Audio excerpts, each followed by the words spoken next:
How were you able to recover from that first quarter and turn it around so quickly? Just keep even keeled. I think we got a little bit of a spark there at the end of the first.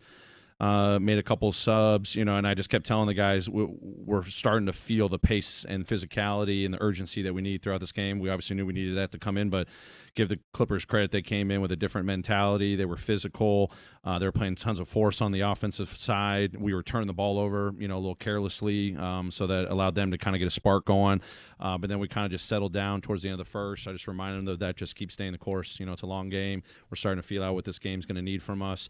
Then we battle back. Obviously, have a great second quarter, take a lead in there, build a 20-point lead in the second half. So, proud of the guys. It's a 48-minute game, and we just had these looks in our eyes like, hey, what's going on right now in the first quarter? We don't have it, and then luckily we were able to turn a corner before it got too late. You've talked a lot about, watching how teams defend you down the stretch. And I'm watching the Clippers guard Luke Kennard. And of course, they probably know him better than most teams. They are all over him. What are you noticing in terms of how he is progressing to the point where even when teams are guarding him, as tight as they were, it seems like he still, throughout the course of the game, was able to find ways to get his shot off? Yeah, I mean it's something that he's going to see a lot of. I would imagine Dez is going to see it too. Teams are going to be physical with him. They're going to try to deny him opportunities to come off of screens with ease. They're going to try to blow dribble handoffs up, and we just got to keep playing. So there are those lineups. When you got Dez and Luke out there, they sometimes you're going to have to pick one or the other. Or if you take one away, the other guy's going to be open. So it's going to be a kind of a I don't know how to say it, like an opportunity for us to kind of feel things out. I think Luke obviously has seen these coverages before. He didn't just give in to being denied. He kept trying to fight to get the ball, and then when they were up and pressuring, he got off the ball. He drove, whatever it was. So kudos to him. But this is something that we've talked about, like the question before the game, like what are teams going to be doing to us pick and roll wise, off ball screen wise, not just to Ja and Tyus, but what are they going to do to Dez, Luke, what are they going to do to JJ? Tonight's an example of it. So it'll be more sample size for us to go back and figure out, is it play call related? Is it just concept related?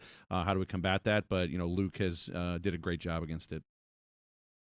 Sure. How nice is it to see a rookie like Roddy be aggressive when he's given the minutes, along with what X and Santi are doing coming off the bench as well?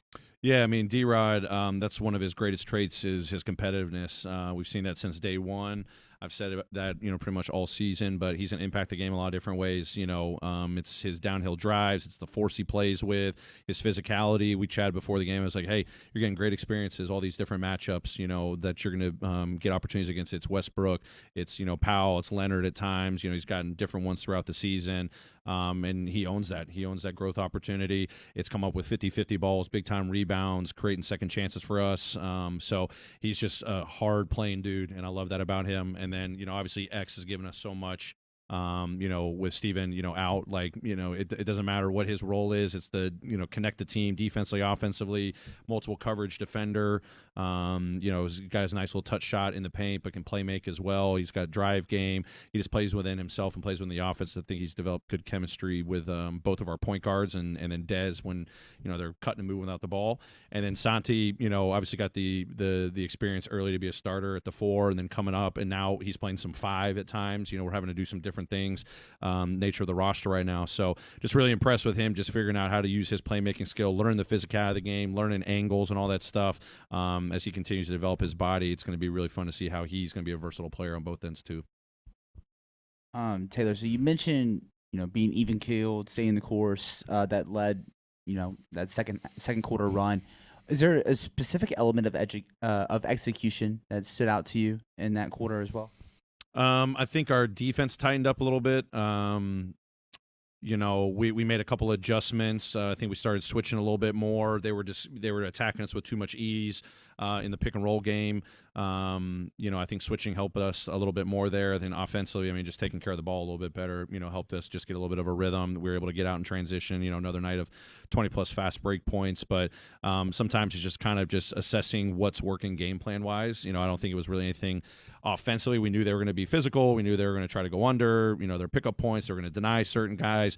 We were just a little stagnant. Just we weren't getting the ball movement that we needed. And then once we did, it kind of unlocked us. But it really started. I said, guys, it's as simple as just being in the right spot and getting deflections. Like, let's be in the right spot. Let's have bodies on bodies. Let's switch a little bit more. Let's engage one-on-one defense. And then when we're in rotations, let's turn them over a little bit. And we did. And then that kind of sparked us. First of all, did you know that Roddy could jump like that? That definitely surprised me. I say that respectfully. I knew he's got some bounce and he's got some force, but that was a pretty epic dunk for sure. So once he gets a runway, you watch out. And this is a team that has all kinds of different personalities, from Santi to Dylan. How have you guys been able to blend all of that together over these last couple years, and how much does that matter when you get to the postseason and you have stronger personalities and other types of personalities, and managing all of that? Yeah, I mean that's the unique opportunity as a head coach, as a staff to it's figuring out rotations and combinations and chemistry. None of that matters until you figure out the chemistry of the locker room and the roster that you build. And I think the best thing is everyone's definitely got different personalities and introverts, extroverts, silly, serious, whatever it is, but they're all competitors and they all care about being a part of a group, trying to win. I mean, they all carry that simple thread. And I think it's great that we always talk about just be yourself, play to your strengths, but play to your strengths as you are as a person. So I think it's credit to the guys. We just talk about, the togetherness, I mean, that's an element of it. You just embrace it, and they make fun of each other. We talk about how much, I'm not going to say the word, but that they talk to each other, and they make fun of each other and all that stuff. But it's being comfortable in your own skin when you can be able to do that at a professional level in a team environment. I think it kind of brings you together a little bit more. You get to kind of open up a little bit more about yourself before you even become the player that you're going to become or a teammate you're going to become. So it's credit to the guys. They just embrace each other, be comfortable in your own skin. Don't take anything too personal. Just be who you are. It's great to see you over the 4 years.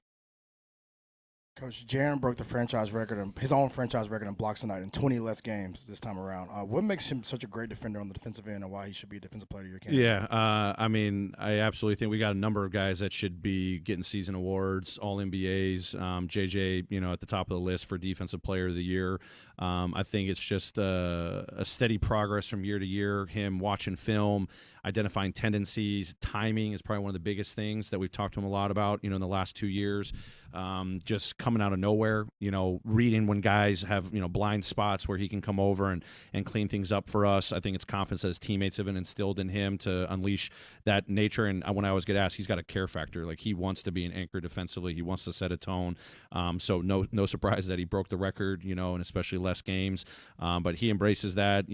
He should be defensive player of the year. You've got DB out there from a defensive standpoint, should be all NBA. You've got all NBA, in Ja and Dez. Like, we got a lot of guys that contributed to our success this year. So, JJ in particular with the defense, you see when he's in and out of the game, the impact he can make for us. Hey, Taylor, have you been a part of a team that was down 20 points and less than 5-6 minutes later you up almost double digit that quickly? You probably have to do the research and let me know. I don't know. I've been down 20 before and come back and won games. That's the beauty of our game. I mean, just the way the ball bounces, it's the energy that you play with, and talking about just our mentality shifting towards the end of that first quarter was big. I mean, if we didn't have that shift at the end of the first quarter to cut it to 13, could have been a whole different ball game, because they were playing with great force. So very impressive for our guys, to take a lead in halftime to build it from there. So it's the beauty of basketball. Great. Thanks, everybody.